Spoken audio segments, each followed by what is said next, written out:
Chegou a hora de estudarmos um pouco mais na nossa aula bíblica de hoje. O nosso assunto, como você sabe, é eclesiologia bíblica, igreja raiz ou igreja Nutella, que podemos dizer sobre a realidade de uma igreja em sintonia com a igreja primitiva. Então, vamos aí observar, você vê que a igreja primitiva, ela é uma igreja que se desenvolve na espontaneidade, né? Os discípulos de Jesus, inicialmente, são pessoas que, de uma maneira, vamos dizer, marcada por simplicidade, por uma comunhão forte. É interessante como essa igreja, desde Atos capítulo 2, né, como é que ela caía na graça do povo. E a gente vê que ela cresce com força por causa dessa sintonia com a população à sua volta e com a sua pertinência ao ambiente onde ela estava inserida. Por isso, como a gente tem visto, a contextualização é tão significativa, tão importante para a teologia do Novo Testamento, particularmente quando pensamos em termos de igreja, de eclesiologia. Uma das coisas mais importantes que temos quando pensamos em ser igreja é que essa igreja precisa ser bíblica e relevante num novo contexto. Como é que isso funciona?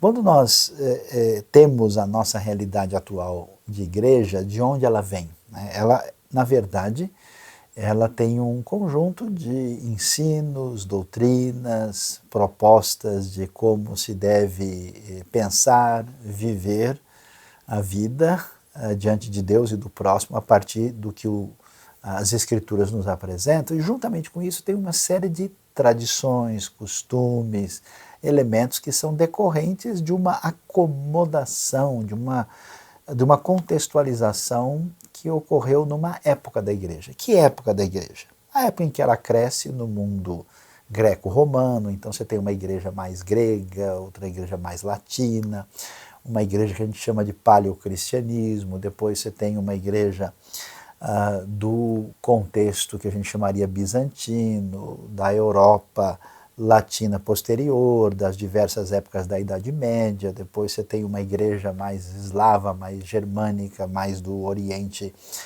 Próximo, a igreja de perfil europeu, mais tarde na modernidade, no mundo protestante da Europa, da América do Norte, do Brasil, do mundo. Então, existe uma série de coisas que são, eu diria, o pacote de embrulho do tesouro que está dentro. E quando a gente quer ser igreja hoje, o que é importante entender? Que esses embrulhos, esses pacotes são dispensáveis. A gente tem aquilo que a gente pode chamar do elemento essencial, aquilo que é a igreja raiz, e a gente precisa desempacotar para empacotar de novo, para que a maneira que a gente pratica essas diretrizes bíblicas, ela seja relevante, porque o contexto é novo. Assim como a palavra de Deus originalmente foi dada através de uma tradição oral, depois ela passa a ser escrita originalmente em papiros, depois isso passa a ser em pergaminhos, mais adiante isso vai se transformar num livro, depois esse livro se torna um livro modernizado na imprensa mais recente, daqui a pouco isso consegue migrar para plataformas digitais, quer dizer, o conteúdo é o mesmo, só que a maneira de transmitir é diferente. Por isso, a gente precisa prestar atenção em algumas coisas que marcam a realidade da igreja e que a gente pode dizer que é um tipo de enfermidade, doença da igreja, né? Vamos levar a nossa igreja Nutella no médico para ver qual é o seu problema. E que tipo de embalagens desnecessárias fazem parte da nossa realidade. Então existe gente que segue o que a gente chama de um tradicionalismo irrefletido. A gente brinca aqui que é a tradicionalicite aguda. O que é isso? É quando a gente faz uma coisa porque sim, porque a gente sempre fez. A gente canta um tipo de música, a gente usa um tipo de ambiente, a gente tem um tipo de vestimenta que fez sentido no século passado ou há 500 anos atrás, mas não faz mais sentido hoje, né? Não tem muita razão de ser. Quando alguém simplesmente faz uma coisa sem entender o seu significado, isso é um tradicionalismo dispensável. Então, tudo que é secundário precisa ser colocado de lado para que o evangelho não seja prejudicado por elementos secundários. A outra coisa que a gente pode chamar é superficialicite estagnante. O que quer dizer isso? É que quando a gente faz com que a realidade da igreja se torne refém de um contexto excessivamente pragmático. Pessoas que dizem, olha, não é necessário estudo, aprofundamento, doutrina, o importante, digamos assim, é ser feliz, não existe nada raiz, tudo vira Nutella, nesse sentido em que as coisas superficiais são suficientes, mas na Bíblia não é assim, não existe esse negócio de que a gente está aqui apenas para as coisas mais básicas, é necessário crescer no entendimento da vontade de Deus. A outra coisa chama-se amadorismicite, ou seja, quando alguém não segue a proposta de Efésios capítulo 4 e a proposta de Romanos 12, que é desenvolver adequadamente o seu dom espiritual para servir no reino. As coisas são feitas de qualquer jeito. A coisa é feita de maneira excessivamente amadora. Você já percebeu que tanta gente que é muito sério no seu ambiente de trabalho, na escola, na faculdade, na igreja, faz as coisas no relaxo de qualquer jeito? Então isso não é aceitável. Em muito ambiente religioso a coisa, como é feita assim, meio no voluntariado, vai do jeito que vai. Outra atitude a gente brinca, chama de crenticite. São pessoas que são tão religiosas, tão acostumadas ao universo, né, do mundo gospel, eles falam uma outra língua chamada evangeliquez, que eles têm tantos costumes e posturas e atitudes em que eles se tornam uma espécie de gueto, de mundo afastado. Né? Se a gente reclama que o catolicismo antigo falava latim e ninguém entendia, parece que muita gente continua falando uma espécie de dialeto do latim. E eu já vi tantas pessoas, às vezes, chegarem numa igreja e ouvirem e falar, olha, o pessoal falou, eu não entendi absolutamente nada. Às vezes é de rir o que acontece, mas na verdade, em vez de rir, às vezes dá vontade de chorar. Alterofobia crônica. Esse povo, às vezes, do contexto da igreja, acha o seguinte, que porque nós conhecemos a palavra de Deus, os que são diferentes da gente, são pessoas rejeitáveis, detestáveis, surge aquele orgulho religioso perigoso, que é o mesmo tipo de doença que havia no primeiro século, no contexto judaico, contra a qual Jesus se levantou. Né? E, então a gente não pode ser um grupo que está preocupado só com a realidade interna do contexto. Né? Às vezes tem gente na igreja que só está interessada em encontrar os pares, perdeu o senso de missão. Não tem interesse de alcançar pessoas diferentes da sua realidade. Isso não está correto, isso não é o que nós vemos no livro de Atos e nem no ensino do Novo Testamento. E nessa brincadeira da alterofobia, o medo do outro, nós temos a koinonite panelites, ou seja, o pessoal que tem o nariz para cima, que se acha melhor do que os outros, e que vive só na famosa panelinha, né? Pessoas que são da mesma classe social minha, pessoas que têm o mesmo perfil de cultura e educação, pessoas que são do mesmo clubinho, né? Isso prejudica porque a igreja perde o foco. E eu conheço igrejas que nunca se desenvolvem porque o pessoal é fechado em si mesmo e perde a perspectiva de missão. E nessa atitude religiosa não saudável surge o que a gente chama de queixicite inoperantes depressivos. O que é isso? É aquela atitude, aquele discurso perigoso e negativo que acontece no contexto da igreja, que leva as pessoas a terem uma atitude negativa com tudo. Então eles estão sempre dizendo que está tudo ruim, está errado, que o mundo nos ameaça, que o fim do mundo chegou. Só tem notícia negativa que não leva ninguém a fazer nada. Eu conheci até mesmo gente dizendo que nem vale a pena evangelizar porque o fim do mundo já está tão próximo que não tem o que fazer. A pessoa então se entrega a um ambiente de murmuração, de queixa. Isso é falta de perspectiva de missão. E nessa proposta, vamos dizer, de uma igreja que perdeu o seu caminho, né, acontece a comodismicite, um comodismo tal. Eu visitei algumas igrejas no contexto norte-americano e no contexto europeu. Eu tive a oportunidade de ver igrejas que no passado foram grandiosas, tiveram tanta gente hoje vazias e vendendo os seus prédios, né? Isso está relacionado em parte com essa postura de mera tradição e comodismo que tomou conta dessa realidade e as pessoas perderam a perspectiva e não foram para lugar nenhum. Então, essa atitude que muita gente tem, que basta ele ter um nome numa comunidade, ele aparecer lá de vez em quando, sem o envolvimento, veja, na igreja primitiva não existe isso. Não existe essa ideia de que o mero nominalismo tem qualquer coisa a ver com a verdadeira fé cristã. E, além disso, temos a ignoranticite contagiosa. Esse é um problema grave. Por quê? Porque a pessoa passa tempo, ele não cresce, não se desenvolve, não estuda a palavra, não se aprofunda, não aprende. Aí vem uma loucura extrema qualquer e a pessoa ouve e fica desesperada. Não sabe como reagir, não sabe se isso está certo, está errado. E você sabe que orientação é uma das coisas mais importantes na vida. Se alguém, por exemplo, tem alguma coisa na área de saúde que ele tem que tomar uma atitude, ele toma o remédio errado, na dosagem errada, ele toma um remédio que vai dar efeito colateral, quer dizer, isso é muito perigoso. Por isso você procura um especialista, alguém que possa dar a orientação correta. Quando a pessoa tem essa ignoranticite, né, que eu não sei, não quero saber, tenho raiva de quem sabe, é problemático demais e muita gente ainda contagia os outros com isso. E, finalmente, aquilo que causa o dependêncios perigosos da obesidade espiritual esponjosa. É gente que quer ir na igreja só para engordar espiritualmente. A pessoa só quer ser servido.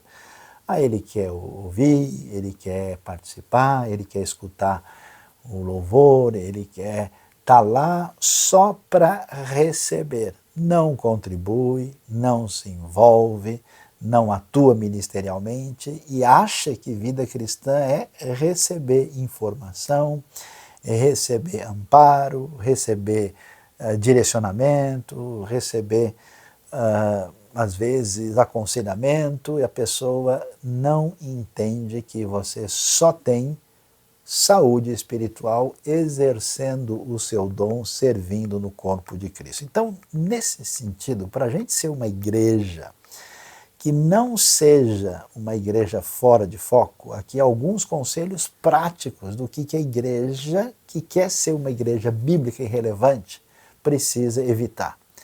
Primeiro, uso de linguagem formal e comunicação enfadonha. Você já foi para um ambiente assim que você fica desesperado para ver a hora de acabar aquele negócio? E às vezes em alguns ambientes religiosos o pessoal fala.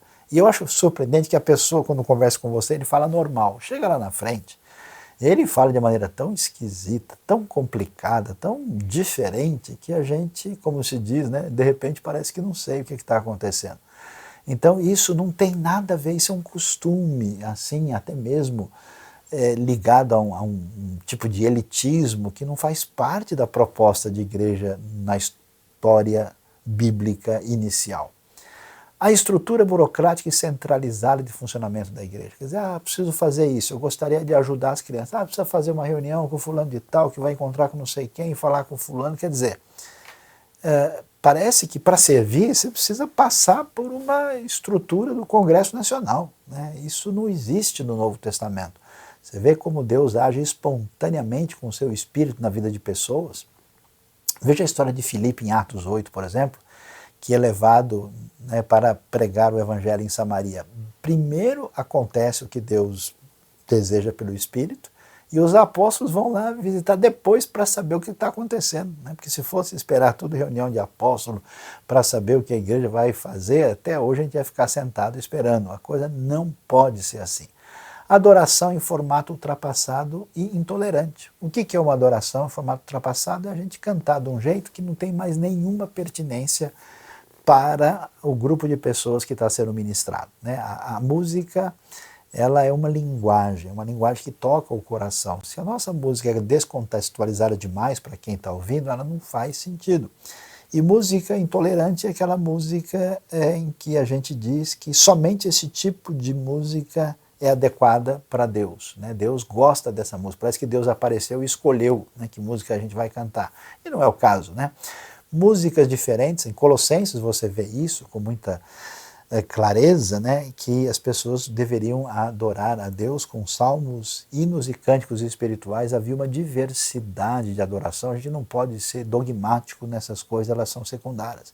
A figura do pastor sacerdote que deve interceder por todos é o ungidão de Deus. Né? A pessoa, para chegar a Deus, a oração dele é fraca, tem que passar pelo pastorzão, pelo indivíduo que é o chefe. Como assim? Você tem que ser maduro espiritualmente, você tem que cuidar da sua vida, você precisa se alimentar, você precisa crescer. É bom ter um líder, alguém que ensina, mas o pastor não é meu sacerdote. Sacerdote é um intermediário. Você tem direito e tem acesso a Deus diretamente por meio de Cristo Jesus. O isolamento da cultura da sociedade sem contato com os de fora. Quando é que uma igreja perde força e pertinência? Quando ela não consegue mais falar com o pessoal de fora. Ela cria assim como se fosse um grupo étnico à parte. Ela não comenta nada sobre as coisas que afligem as pessoas. Muita gente, acho que com razão até olha para algumas igrejas como um grupo de pessoas egoístas que se sentem separados dos outros, celebram a sua santidade e não se importam com a dor do mundo. Isso é muito complicado. A gente não pode agir de uma maneira como se nós tivéssemos numa espécie de arredoma de proteção e quem está lá fora está tudo contaminado por uma espécie de praga. Não funciona assim. Resistência aos diferentes que não fazem parte da cultura gospel. É isso que acontece, a gente cria, né? A gente parece que deixou de lado a essência e valorizou a embalagem. Lembra do embrulho do pacote? E isso que é importante, é o jeito que a gente canta, é a maneira como a gente faz o nosso culto. São as nossas tradições externas que valem mais do que as pessoas e do que os ensinos. E quando isso acontece, a gente não está entendendo o que é uma igreja raiz em sintonia com Jesus e os apóstolos. Portanto, nunca devemos fazer uma coisa por tradição, sem refletir e questionar. Né? Por que a gente faz isso? É um princípio bíblico ou é uma coisa que a gente faz porque sim? Né? Eu gosto de pensar nos horários que a gente faz, né, celebrações e cultos. Os horários há 200 anos atrás era uma coisa, no mundo sem energia elétrica, hoje é completamente diferente. Né? E agora, na época da igreja digital, imagina a questão do horário passa a ser ainda mais diferente. Apelos e comportamentos constrangedores, a maneira de levar as pessoas a terem uma mudança de vida, a conversão e recursos. Às vezes tem gente que age de uma maneira tão constrangedora, eu já vi isso pessoalmente, e que acaba trazendo um efeito exatamente ao contrário. Você vê que no Evangelho, olha só a pregação de Pedro em Atos 2. Quando eles ouviram, eles falaram o quê? O que nós devemos fazer, né, irmãos? Eles é que estavam ali tocados de coração e reagiram. Então a gente não pode ter esse tipo de pressão desnecessária e negativa sobre os outros, usando às vezes a estratégia do medo ou até mesmo do constrangimento para levar as pessoas a uma experiência espiritual ou qualquer postura de desprendimento, doação, assim por diante. Esse caminho não está correto. Ter medo de mudanças e realinhamentos. O que é importante? É a essência. O que é secundário? Aquilo que é mera forma que vem de um outro contexto. Então a igreja sempre terá o desafio de pensar: como é que eu faço diferença nessa geração? Como é que alcanço o mundo de agora? O que eu preciso realinhar para continuar sintonizado com a missão e fazendo diferença? E isso é uma coisa que deve ser bem pensada, bem organizada, sem cair num ativismo intenso e desenfreado. Tem gente que parece que tem um sentimento de culpa, que ele acha que tem que fazer 200 coisas na igreja. E às vezes prejudica a sua vida, a sua saúde, prejudica a família e todo mundo. E ativismo intenso e desenfreado não é saudável. Mas algumas coisas importantes que a gente aprende sobre o que não deve ser feito numa igreja raiz. perder conexão e aproximação com as pessoas serem alcançadas. Você sabe que a gente transmite o Evangelho não só com palavras, mas com a vida. Eu vejo gente que recebe a Jesus na sua vida e com alegria conta para os seus amigos. Às vezes, passado um tempo, essa pessoa entra, digamos assim, no clube santo e aí ela não consegue mais conversar com ninguém, ela não consegue ter contato com as pessoas lá fora. Veja que Jesus sempre foi criticado porque ele andava próximo a pessoas consideradas indesejáveis pelos grupos diferentes. A gente não precisa ter um medo de contaminação das pessoas, a gente precisa entender que a vida que está em nós é que vai fazer diferença na vida dessas pessoas que estão buscando indevidamente, em certas coisas, uma satisfação, uma alegria, um sentido para a vida, e que eles são pessoas humanas e sinceras, interessadas, e que a gente pode fazer diferença quando a gente ama e respeita essas pessoas e conversa com elas com tranquilidade. A gente não pode se esquecer de eventos que existem para criar relacionamentos, ou seja, a igreja não precisa fazer apenas atividades religiosas, ela pode fazer alguma coisa em benefício da comunidade, das pessoas que estão em volta. O importante é elas terem essa relação de aproximação para mostrar que a vida vale a pena e é diferente quando a gente tem o Evangelho. É dispensável o uso de títulos e referências sagradas sacerdotais. Não é interessante, né? Que Jesus conversa com Pedro, né? Chamando ele de Pedro, né? Pedro chama Jesus de mestre, né? Mas não passa muito disso, né? A gente ouve esses títulos pastor, diácono, mas isso não é patente de pessoa superior. Por isso, quando a gente enfeita demais o pavão, né? E às vezes a pessoa tem que ser chamada ou pastor, ou professor, ou fulano de tal, ou doutor, ou bispo. Essas coisas não fazem parte da maneira como a fluidez relacional acontece no Novo Testamento. Qualquer discriminação por classe social e poder aquisitivo também é um problema sério. Você vê o Novo Testamento, por exemplo, em Tiago falando sobre isso, quando ele critica, exatamente no capítulo 1, que gente que chegava na igreja todo bonitão, enfeitado, com um anel de ouro tal, era colocado lá em posição de honra e chegava um sujeito mal vestido, era jogado no canto, ó, senta aí no chão. E Tiago diz, não, meus irmãos, assim não dá, né? E tem ambiente onde as pessoas, em vez de focarem em Jesus, eles começam a olhar se a pessoa tem esse tipo de roupa, aquele tipo de vestimenta, se ele é pertinente àquele grupo. O que é isso? Né? Isso não faz parte da proposta de uma igreja raiz. Né? Aliás, Jesus, entre os discípulos, tinha gente que não tinha nada a ver um com o outro. Assédio a pessoas de expressão social. Em muitos ambientes surge alguém que é igualzinho a gente. Ninguém é melhor do que ninguém. A pessoa vai lá buscar o Evangelho, mas como ele é famoso ou importante, é conhecido, ou é uma pessoa que tem uma certa expressão midiática, a pessoa nem consegue ouvir o Evangelho por causa dessa atitude. Né?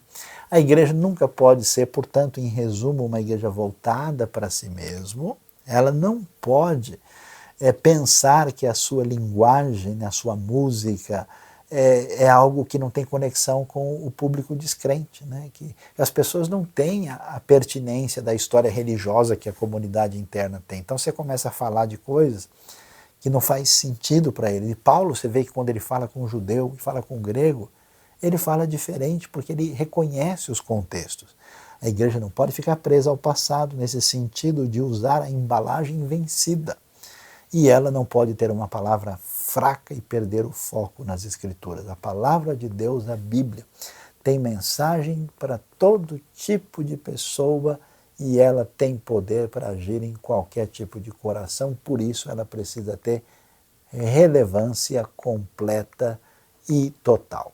E mais algumas coisas importantes aqui.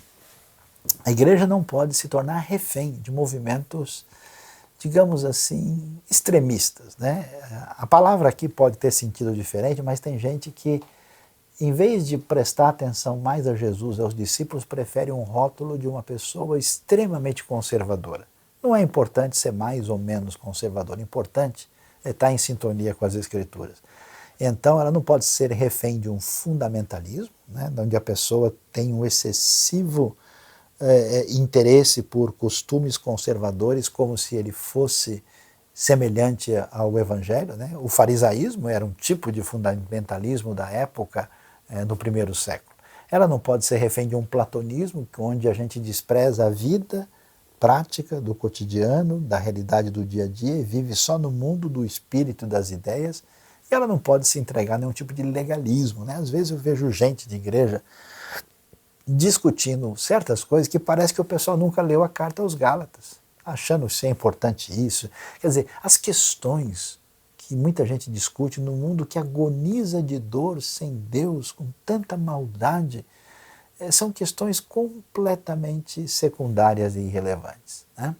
Nesse processo de igreja doente, igreja que perdeu a raiz, muita gente funciona na base da síndrome da culpa, né? A pessoa não faz porque ele celebra a graça, porque ele ama Deus, porque ele foi alcançado, ele tem desejo de ampliar a missão, não, porque senão vai acontecer isso, Deus vai quebrar a perna dele, é porque ele é isso, aquilo. Quer dizer, é uma coisa assim quase que doentia, e que é um desvio da espiritualidade bíblica.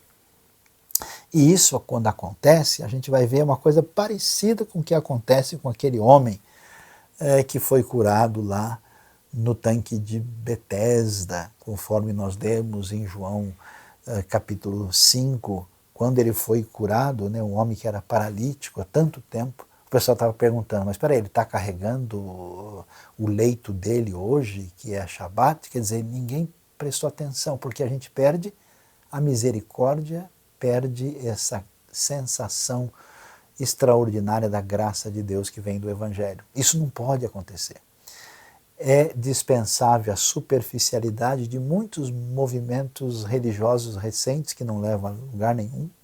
A igreja não pode sofrer a ideia de perder o foco nas pessoas e na mensagem e sofrer de síndrome do local sagrado, né? Tanta gente acha que ele está na casa do Senhor. O prédio não é a casa do Senhor. Deus e o Espírito habitam na comunidade, nas pessoas. Não é verdade que o prédio é um lugar especialmente diferenciado. Ele é só um prédio dedicado a reuniões religiosas. Deve-se evitar uma sucessão hereditária no ministério. Ou seja, igreja não é uma coisa de se passar de pai para filho desde não sei de quando, né? A igreja, ela é uma realidade que envolve o Espírito atuando na vida das pessoas e multiplicando o potencial do reino a partir dos dons das pessoas. E pensando nisso, a gente queria aqui, caminhando para o desfecho da nossa aula, entender qual é a maneira correta e incorreta de entender a igreja. Preste atenção aí no nosso gráfico, tá vendo? Você tem uma igreja que pode funcionar com um tipo de modelo: hospital, empresa, política, ou a maneira correta, igreja missional. Uma igreja hospital, como é que ela pensa? Ela segue meramente uma tradição denominacional. Para ela, um pastor é apenas um capelão que cuida de pacientes necessitados. Portanto, o papel dele é consolar e se espera de um pastor meramente visitação. Uma igreja estagnada, que não tem foco com a missão, onde se imagina que temos um grupo de pessoas para serem cuidadas. É uma visão parcial do que é a igreja. Recentemente surgiu uma outra proposta que é uma igreja empresa. Como é que ela funciona? Ela é refém de uma sociedade consumista, que é o seu padrão. O pastor não é mais um capelão, um amigo visitador, ele é um CEO, um gestor empresarial.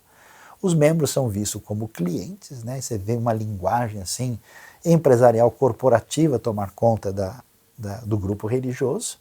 A ideia é causar um impacto emocional, social, para mobilizar as pessoas. O pastor não é alguém que vai consolar ou visitar, não, ele vai saber falar para fazer a coisa movimentar, e se espera que ele atue em grandes reuniões e eventos. E uma igreja dominada por uma perspectiva política, ela tem, na verdade, uma visão partidária, quer seja de esquerda, de direita ou de qualquer outro tipo. O perfil do pastor é mais um político de massas, né, que está mexendo com os membros que vão aos poucos virando ativistas políticos. E muitas vezes você tem essa relação historicamente conhecida como promíscua, né, de misturar as coisas. E a ideia é mobilizar os membros para causas escolhidas, né? Você vê que se o pessoal está num perfil X, um tipo de causa interessa, a outra causa não interessa, e a expectativa é de articulação política, é o que vai acontecer no contexto pastoral. A igreja do Novo Testamento ela não é nem uma igreja hospital, nem empresa, nem política. Ela é missional, porque essa é a natureza da igreja. O pastor não é um mero capelão que visita pessoas ou alguém que administra, ele é um mentor, mestre, ele é chamado pastor mestre em Efésios capítulo 4. Os membros não são meros frequentadores ou gente que vai na igreja só para receber ajuda, eles são discípulos, eles são seguidores, são pessoas envolvidas no projeto da missão. O papel do pastor, portanto, é principalmente ensinar, equipar e treinar, levando as pessoas a um amadurecimento para servir na missão. Portanto, a expectativa é que ele tenha ensino para capacitação. Olha que coisa interessante, no desfecho do entendimento do que é igreja raiz em oposição a uma igreja Nutella. Qual é a diferença quando a gente pensa na perspectiva da cultura, no estilo musical usado na adoração, no alvo final e a palavra-chave que define a igreja? A igreja hospital, a perspectiva da cultura é que a cultura é inimigo da fé. Tudo o que acontece é o mundo. Olha, esse sapato, o sapato é do mundo, que Jesus usava sandália. É impressionante, o pessoal vai assim por caminhos inimagináveis. Tudo que surge é uma coisa do diabo, do anticristo, e é uma realidade complicada. O estilo musical é música de pelo menos 150 anos para trás. O que aconteceu entre a Reforma e o século XIX fechou a nossa inódia. O alvo final é as pessoas estarem se sentindo bem. A gente quer ser um pequeno povo muito feliz e isso é tudo. E a palavra-chave é manutenção. Vamos nos manter aqui do jeito que a gente é. Na igreja empresa, aí a coisa muda. A cultura é nosso aliado que ajuda a gente a calcular nossa estratégia de ações para fazer a coisa funcionar. A música é a música gospel contemporânea alinhada com a realidade à nossa volta. O alvo final é números. Vamos calcular qual é o tamanho do nosso sucesso, especialmente às vezes de maneira financeira. E o que é importante é a palavra satisfação. Os clientes estão satisfeitos? Se eles mudaram de vida, se eles abandonaram os seus erros, se eles estão crescendo de fato, não sei. Mas o importante é que a casa estava cheia. Tinha uma multidão lá, olha, as pessoas não são desafiadas. O que o Evangelho traz para nos incomodar não é levado a sério. Então, é uma outra proposta. E a igreja política, ela vê na cultura apenas uma leitura da sua proposta de ação mobilizadora entre os dominados, os dominantes, os culpados e os inocentes, ela trabalha nesse enfoque. O estilo musical é popular mobilizador, o alvo final é muito parcial, é meramente ação política e a proposta é de engajamento. O púlpito foi trocado pelo palanque.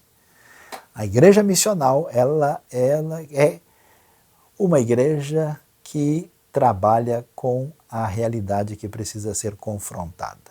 A cultura não pode ser padrão para tudo. A cultura tem caminhos de perversidade, de valorizar as coisas mais absurdas muitas vezes. Mas essa cultura também é a ponte para a contextualização, à luz do que vemos no próprio ministério de Paulo. Como é que eu comunico o evangelho nesse contexto? O estilo musical tem que ser contextualizado. Eu preciso ter uma música que faça sentido para quem ouve.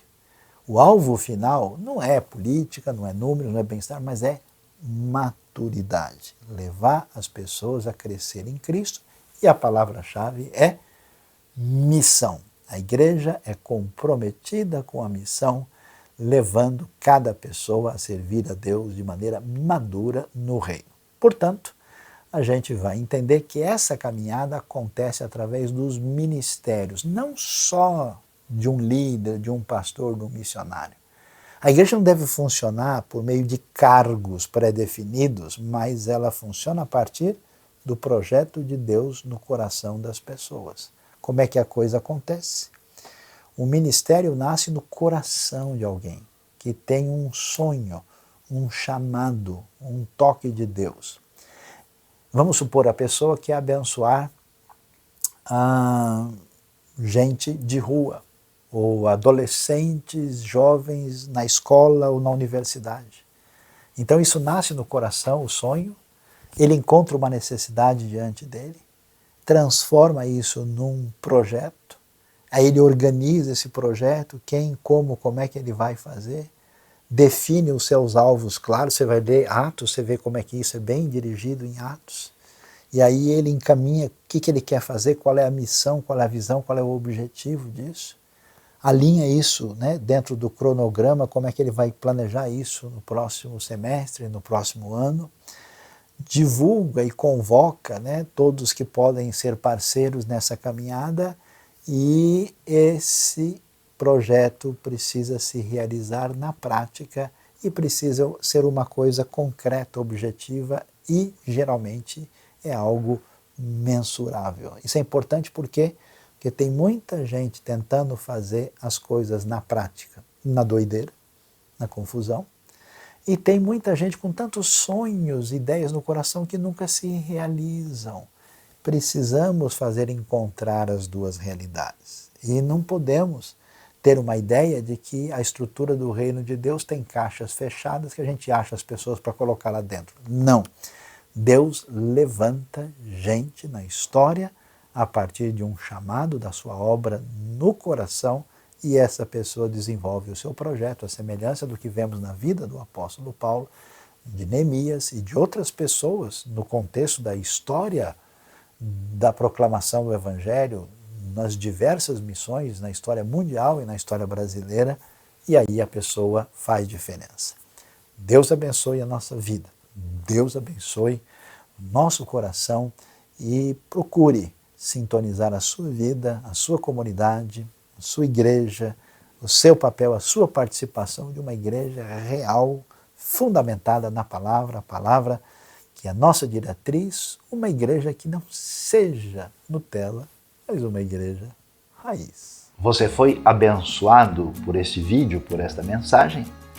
Inscreva-se no canal, aperte o sininho e você ficará sabendo das novas mensagens e reflexões da IBNU.